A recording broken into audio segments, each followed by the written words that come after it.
We're looking forward to a great summer, and we can make it even more memorable and fun by learning a few strategies to enhance our safety and security. As part of the Teach, Reach, and Empower series, we have Carrie Pasquarello back with us today to talk about cybersecurity awareness on vacations, petty crime, scams, and summer water safety. Our goal is to teach you the skills to avoid wasting time, money, energy, so you can kick back, enjoy, relax, and connect with your family on your next vacation, wherever that might be around the world. Thank you, Carrie, for being back on the show with us today.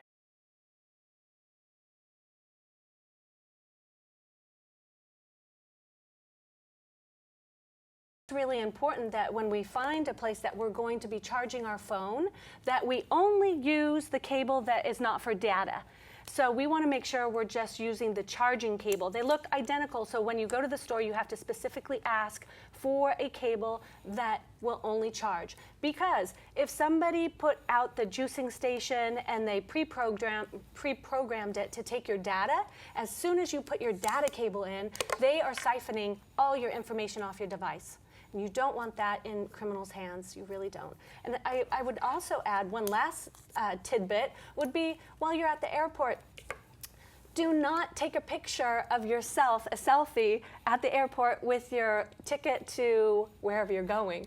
Let's say it's to Paris or France. Okay. You know, you're going to Italy or you're going to Thailand. You know that. I know. So you're taking a selfie and you have your picture right there. It's go time for cyber criminals. They're going to find this picture on the internet. They're going to know that they have about 8 hours where you're going to be off the grid, and they're going to do their best to try to find out everything in your realm to see if they can get in and take any information. And also that leaves the criminals that are back in your hometown a nice week to rob your house. Right. So please don't share that. I know. I never share where I'm going. I share after. So I do have a couple of countermeasures that we can take along with us this summer. Okay. So first, make sure that you're locking your device. Make sure you pre-program your code where you have to, it blocks and locks everybody out after a certain amount of minutes of not use. Okay. Make sure you do that. Be cautious on the Wi-Fi. Any type of Wi-Fi, you want to make sure they're logging on properly. You want to disable your auto connect. We already talked about that. Minimize location sharing. Definitely take that off your picture taking. You want to install an antivirus protection for your phones. You want to update your operating systems. This is really important because what happens is for apps, for different things that we're doing on our computers, as soon as a company finds that they have a vulnerability, they correct it. Then they send out the updates. But you're only going to get that correction if you update your device. So make sure you update before you leave. Okay. Update your passwords. Disable Bluetooth. You don't want anybody grabbing extra information that you're sharing.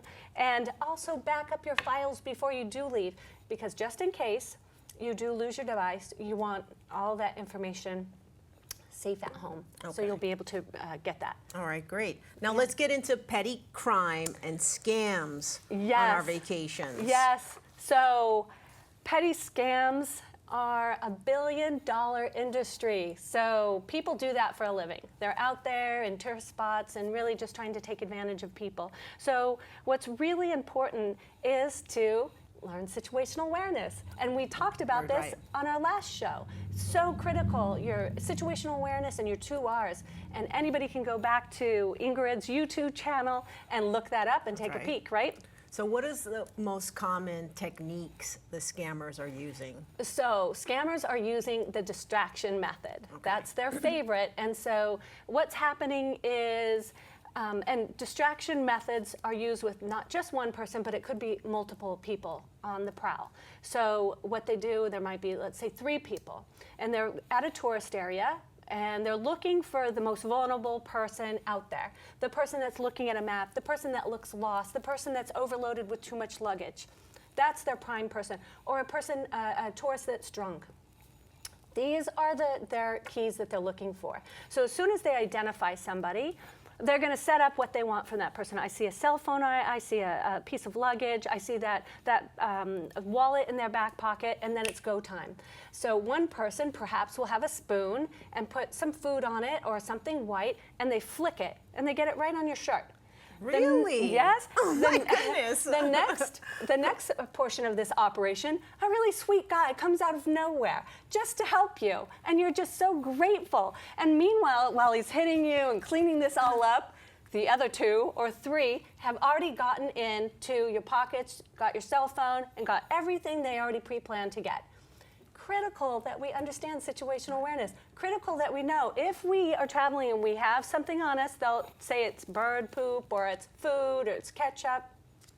As soon as somebody comes up to help us, understand you've been targeted.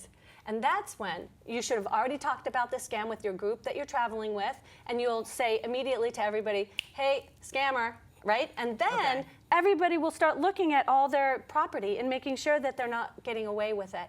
And as soon as you start being vigilant like this, the criminals don't want to bother with you. They want easy targets. Right. And so our goal is to make people not easy targets. We want to make it more difficult for them. So the distraction crime is high on the list.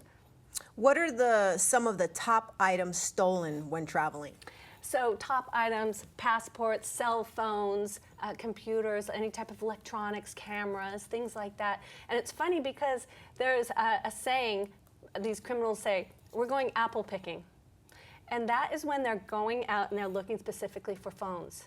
So they're out on the hunt. If they can get, they go to a big tourist area and they can go in and snag a couple of phones, that's making some money.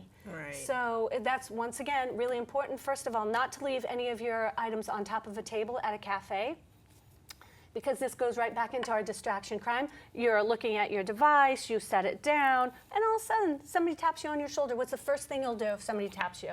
You look away. You're gonna look away, right? And right there is when they already have everything timed to a second. They snag it, it's gone. The person that just tapped you might ask you for directions. They might ask you what time it is, right? It's all part of the distraction. This sounds like they're really invading your space.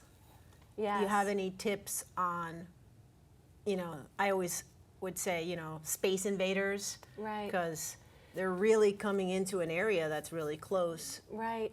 For you. And you know what happens oftentimes for our travelers is they're in a new country. This might be the first time they're traveling. And to understand other cultures, some cultures are very close. And some cultures are very, they want their distance. So it depends on which type of culture you're in. But the one thing that's true about criminals, they have to get close. So my thought is, if somebody's coming in too close, first of all, I already have a backup system made, and I have a stash band. That's the underclothing money belt. So I have some important things in my money belt, so I'm all set, really, when it comes down to that. But others aren't. So if you don't have your money belt and you didn't put your cell phone or some extra money or an extra credit card inside your money belt, where they won't be able to get that close. I mean, they'd have to be going up and into your clothing. They're okay with going into your pockets or into your purse, but really up and underneath your clothing is a little more difficult for them. And that's what we want to do, is just make it that much more difficult so you're off the radar. Now we